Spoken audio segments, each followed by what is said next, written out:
अप्रैल के बाद क्या आता है?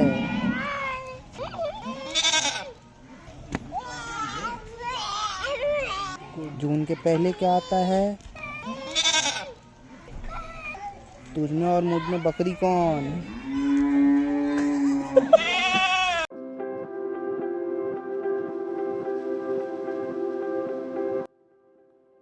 Hello guys, welcome to YouTube channel. आज है बसंत पंचमी एंड आज है हमारी पहली राइड 2022 की।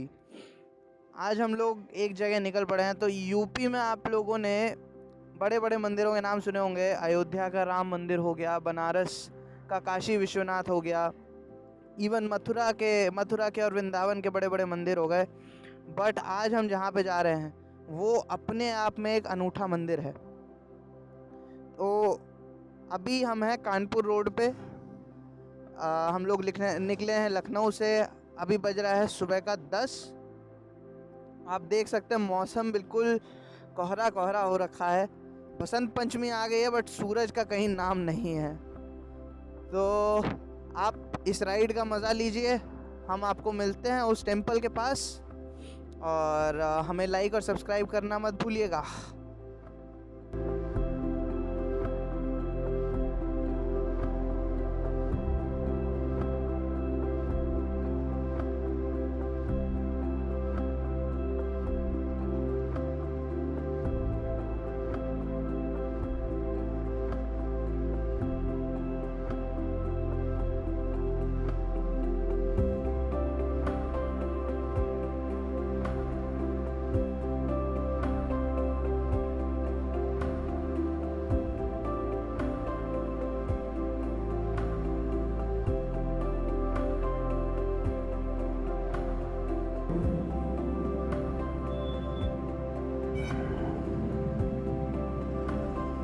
बज चुका है 11 और हम लोगों ने क्रॉस किया है उन्नाव। फाइनली सूर्यदेव थोड़े प्रसन्न लग रहे हैं। बसंत पंचमी के दिन धूप खिल गई है थोड़ी सी। खैर हमको अभी पहुंचने में मेरे ख्याल से करीबन 45 मिनट या 1 घंटा और है। काफ़ी अंदर की रोड से जाना पड़ेगा। खैर आप मज़े लीजिए, हम पहुंचते हैं।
तो जो मैंने अब पहले बताया था कि हम कौन से टेंपल पे आ रहे हैं, ये है वो टेंपल।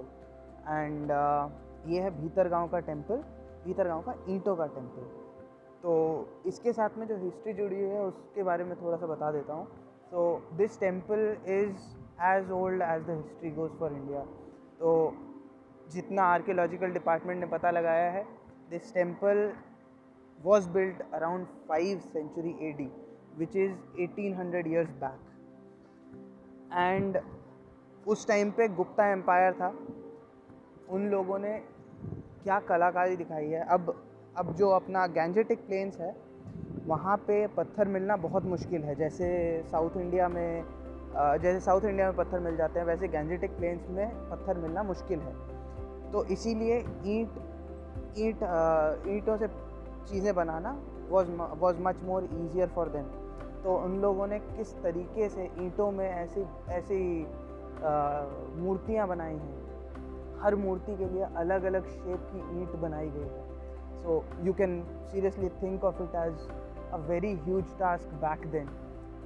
आप देख सकते हैं वराह अवतार और अलग अलग अवतार, अलग अलग मूर्तियाँ, अलग अलग भगवानों की. It's simply amazing to see it.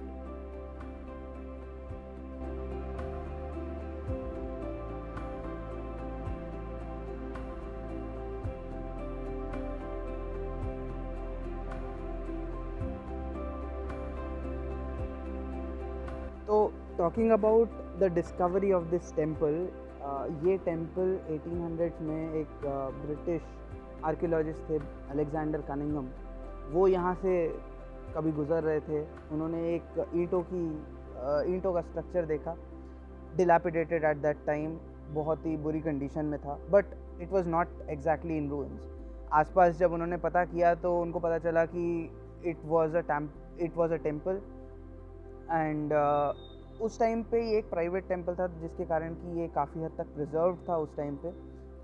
आसपास देखा गया तो कई सारे और छोटे छोटे ईंटों के ढेर मिले, जो कि बोला जाता है कि और भी टेम्पल्स रहे होंगे.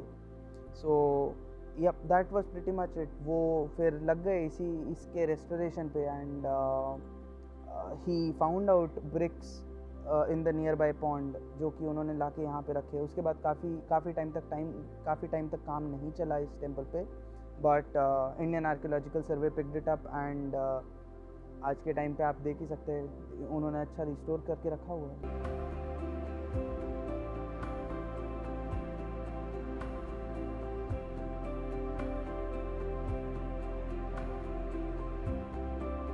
तो गाइस, हमको जो भीतर गांव के टेम्पल के केयरटेकर थे, उन्होंने एक और टेम्पल के बारे में बताया है, which is near by, which is like 5 kilometres from here.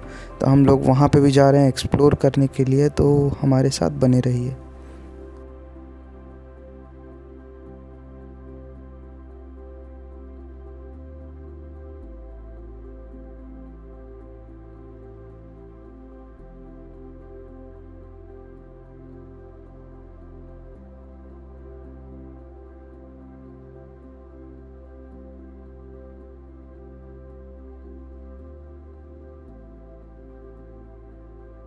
तो उस ब्रिक टेम्पल के बाद में हम लोग आ गए हैं बेहटा बुजुर्ग में.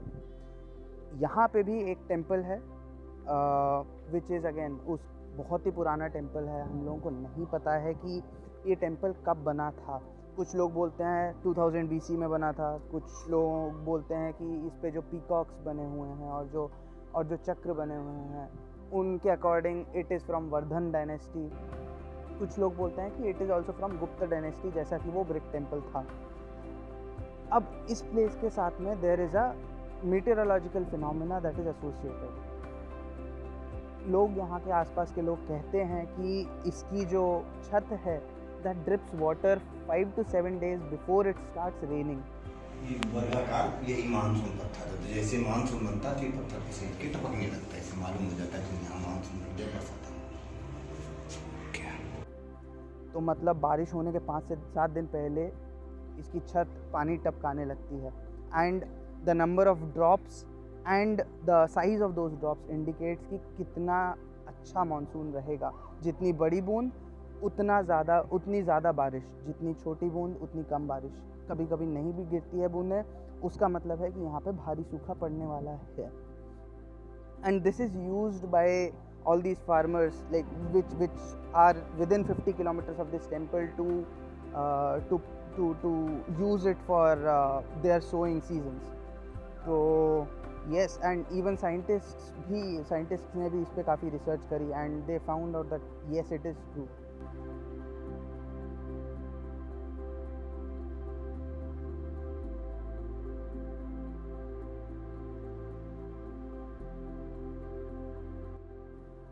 एक और मिस्ट्री जो इस टेम्पल के साथ जुड़ी हुई है, it is regarding this chakra that you see on top of the temple.